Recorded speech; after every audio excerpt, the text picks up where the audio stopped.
Hello guys, this is Dr. Lior Bar-El, and let me just start off by saying I'm a huge Nintendo fan, as you guys could tell. It's just some of their practices kind of annoy me, and something just happened right now that really took the cake. So first off, we all knew what they're doing to emulators and all of that stuff, how they're going after ROMs and all kinds of things like that. And you know what? I get it. They're marketing most of their games now on the online. They don't want that to horn into their business. So I totally get why they're doing, going after emulation and, all the ROMs of their games. Like I said before in the video, I totally get it. They got to protect their brand. This is what they got to do. And, that's that. And, I also gave kind of a pointer here that they, I even wrote to them about it, that they should, instead of streaming it or instead of putting it on Nintendo Online where you could download it temporarily as long as you're a member, I told them that they should actually sell these games on Nintendo eShop where people could purchase it for $5 to $10, and I think everybody will. I think...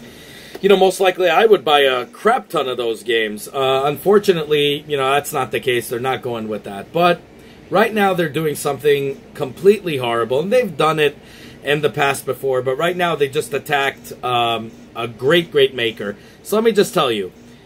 If I had a video game company, okay, I came out with a blockbuster game. And then there's somebody out there that took that game and modded it.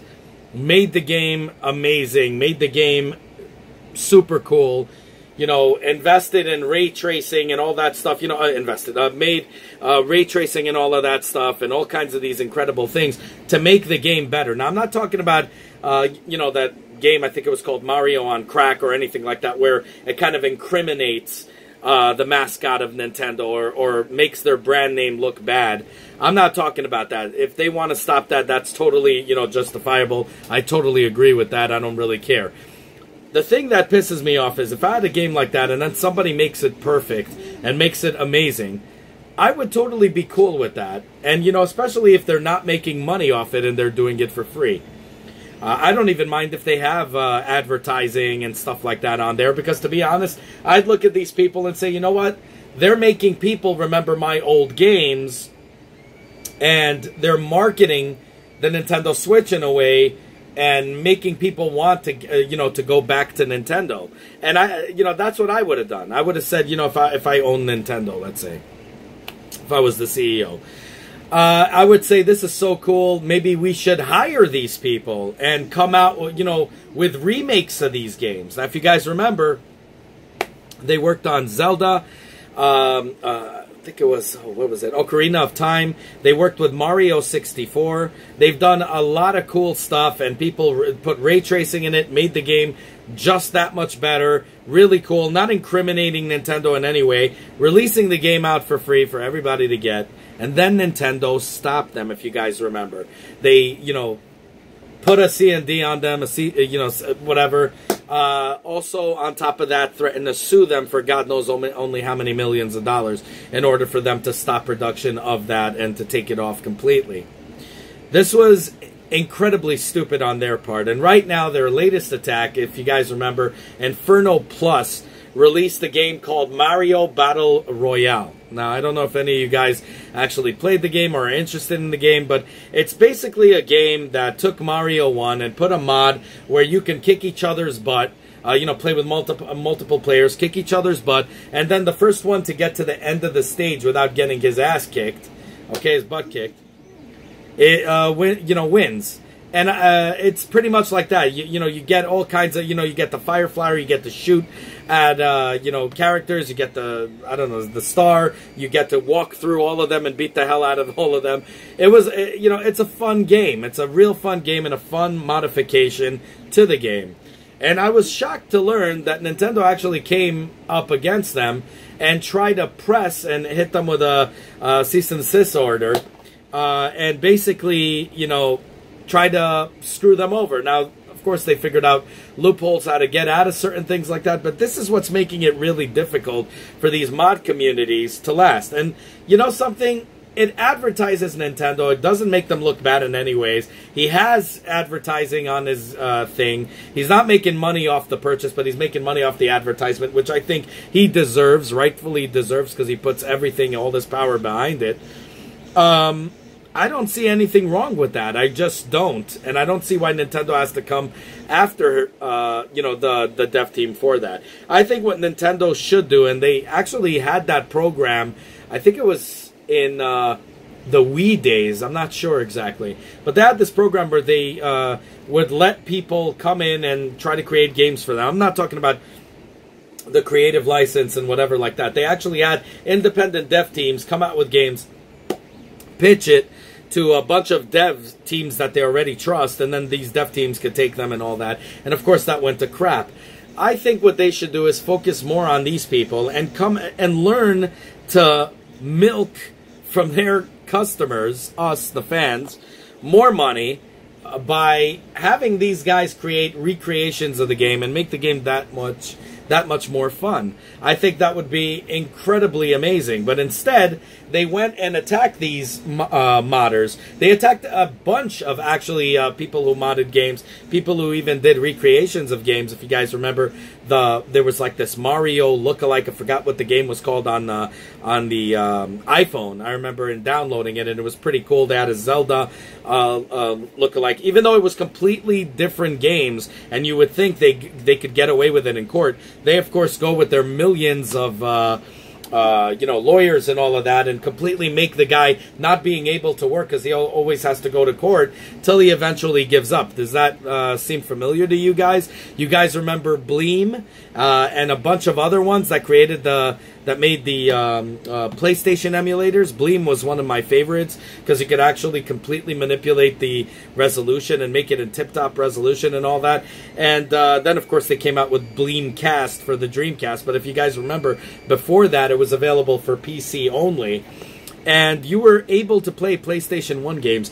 And I really loved it because I didn't have the PlayStation 1. I had the Sega Saturn at the time. So, you know, we really felt gypped that we didn't get any of the SmackDown games. And the games that they had for wrestling looked all blocky and messed up and slow. So I loved to play those games. And I actually bought the original CD. And I would play these CDs on my Bleem, you know, emulator. Now, you would think that would be great because now PlayStation could say, well, you know what, these guys didn't buy our system anyway, but hey, look, they're buying the freaking games. I'm talking about before ISOs came out and everybody ripped those games because the hackers were like, what the hell, you guys are trying to hit, we'll hit you harder. But before the ISOs, you would get these games, put it on your CD or DVD tray. It was a CD tray at the time. It wasn't a DVD player, I believe. And you would play it, and everything would be great, and you'd be able to play your SmackDown game of PlayStation, buy it, and put it on that, making PlayStation a crap ton of money. But no, what they did was, even though, you know, technically it was an emulator, technically you're allowed to keep a backup copy of, you know, they saw every loophole. So what did they do? Sony hit them with a C&D as well. And then afterwards they went and attacked them with multitudes of lawyers. They did that to a number of PlayStation emulators.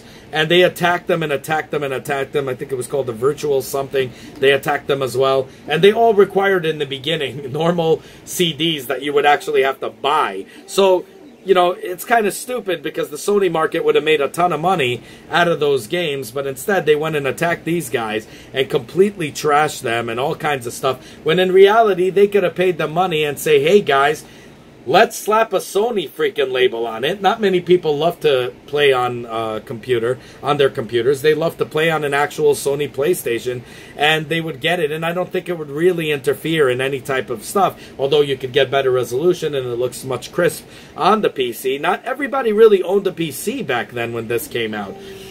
So it would have made them more money if they would have just paid Bleem and just slapped on their logo and boom. And instead what they did is they hit them with a C&D, and then they had multitudes of lawyers. The first court case they actually won. And then afterwards they kept attacking again and again till they eventually won. And the reason why they win is because everybody needs to have jobs to make money. If you're going constantly to the courtroom, battling in court, you're not making any kind of money, any kind of stuff. Now, sure, you could countersue and whatever, but they're going to have so many lawyers that are going to hit you left and right till eventually you're just going to give up, and that'll be it. Then, of course, Sega took their tons of money, hit them with that, and took over and called it Dreamcast. And you were able to play PlayStation games on the Dreamcast, which, of course, Sony was beyond pissed off about.